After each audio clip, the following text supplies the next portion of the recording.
PT Indonesia Kendaraan Terminal Tbk mencatat kinerja impresif dalam 6 bulan pertama tahun ini. Anak usaha PT Pelindo Multi Terminal itu meraih laba bersih 113,8 miliar rupiah. Anak usaha grup Pelindo PT Indonesia Kendaraan Terminal Tbk atau IPCC menorehkan kinerja positif sepanjang semester 1 tahun 2025 dengan mencatatkan kenaikan laba bersih dan pendapatan. Berdasarkan laporan keuangan per 30 Juni 2025, dikutip 24 Juli 2025, IPCC mencetak laba tahun berjalan 113,84 miliar rupiah pada 6 bulan pertama 2025 atau naik 41,09% dibandingkan periode yang sama tahun lalu sebesar 80,68 miliar rupiah. Kenaikan laba tersebut sejalan dengan pendapatan perseroan yang mencapai 415,5 miliar rupiah. Angka ini tumbuh 15,4% dibandingkan semester 1 tahun 2024 yang sebesar 360,2 miliar rupiah. Pelayanan jasa terminal menjadi pendorong utama pendapatan IPCC dengan capaian 395 miliar rupiah atau 95,2% dari total pendapatan. Pelayanan tersebut mencakup kegiatan bongkar muat kargo dan penumpukan. Adapun sisanya berasal dari pelayanan jasa barang 8,4 miliar rupiah, pelayanan rupa-rupa usaha 11,5 miliar rupiah, serta pengusahaan tanah, bangunan, air, dan listrik 326 juta rupiah. Tim Liputan IDX Channel. Pemirsa, emiten tekstil PT Trisula International Tbk merespons positif penurunan tarif impor Amerika Serikat dari 32% menjadi 19% untuk Indonesia. Di mana pada kuartal 1 2025 lalu, ekspor ke negeri Paman Sam memberikan kontribusi sekitar 27% terhadap total volume ekspor perseroan. Emiten tekstil PT Trisula International Tbk merespon positif penurunan tarif impor Amerika Serikat dari 32% menjadi 19% untuk Indonesia. Di mana pada kuartal 1 2025 lalu, ekspor ke negeri Paman Sam memberikan kontribusi sekitar 27% terhadap total volume ekspor perseroan, sekaligus menegaskan posisi pasar Amerika Serikat sebagai salah satu kontributor penting bagi kinerja ekspor perusahaan. Direktur Utama PT Trisula International Tbk, Wijaya Johan melaporkan bahwa sepanjang periode Januari hingga Maret tahun ini, emiten berkode saham TRIS mencatatkan pertumbuhan ekspor yang solid, yaitu sebesar 28% secara tahunan, dengan kontribusi utama terhadap pertumbuhan berasal dari Australia sebesar 29%, Amerika Serikat 27%, dan Selandia Baru 15%. Lebih lanjut, penjualan keluar pasar inti perseroan juga tumbuh sebesar 44% secara tahunan, yang menunjukkan keberhasilan strategi ekspansi global secara berkelanjutan, termasuk pembukaan akses ke pasar baru, penguatan hubungan dengan pelanggan internasional, serta penyesuaian strategi pemasaran dan distribusi sesuai dengan karakteristik masing-masing negara. Adapun selain sinergi antar entitas dalam grup, pihak manajemen juga akan memperkuat fleksibilitas dan kemampuan quick response, serta secara konsisten memperluas pangsa pasar yang tersedia, dengan tetap menjaga kapasitas produksi melalui permintaan dari pasar-pasar lainnya. Berbagai sumber IDX Channel.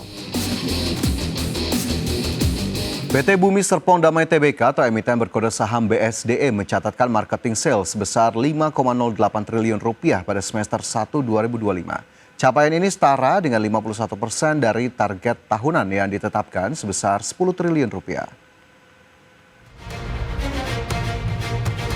PT Bumi Serpong Damai Tbk emiten berkode saham BSDE bagian dari Sinarmas Land mencatatkan angka prapenjualan atau marketing sales sebesar 5,08 triliun rupiah pada semester 1 tahun 2025.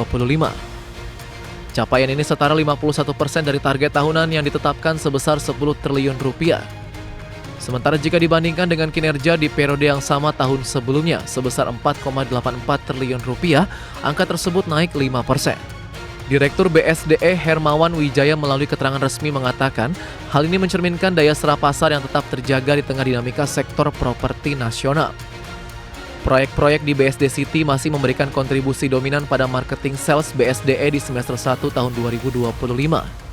BSD City menyumbang 62% terhadap total marketing sales, diikuti Nava Park 13% dan Hiera 4%, proyek Grand Wisata Bekasi 11%, dan Kota Wisata Cibubur 4%. Menurut Hermawan, tingginya minat konsumen terhadap produk-produk BSDE merupakan hasil dari komitmen perseroan dalam menghadirkan properti berkualitas dengan potensi yield menarik. Secara umum, kinerja pada semester 1 tahun 2025 ditopang oleh penjualan dari segmen hunian dan komersial di berbagai proyek township BSDE. Segmen hunian menyumbang 2,19 triliun rupiah atau 43% dari marketing sales. Kemudian segmen komersial mencatat kontribusi sebesar 2,27 triliun rupiah atau 45% dari marketing sales. Tim Liputan IDX Channel. Ya, kita ke indeks harga saham gabungan pemirsa terpantau hingga penutupan perdagangan di sesi pertama Jumat atau jelang akhir pekan. IHSG ditutup di zona negatif dengan pelemahan 0,14% ke level 7.520. Indeks harga saham gabungan masih mampu bertahan di atas level 7.500-an setelah pada perdagangan Kamis ditutup menguat 0,83% ke 7.530,9. Adapun nilai transaksi mencapai 5,9 triliun rupiah.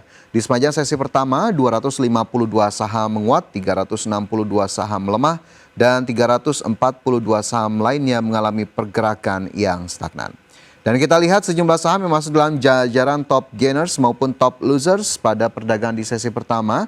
Di sesi pertama Jumat, top gainers diisi oleh saham seperti WIFI naik 2,54%, NICL naik 2,4%, DSSA naik 2,61%, dan KRAS yang juga menguat 4,67%.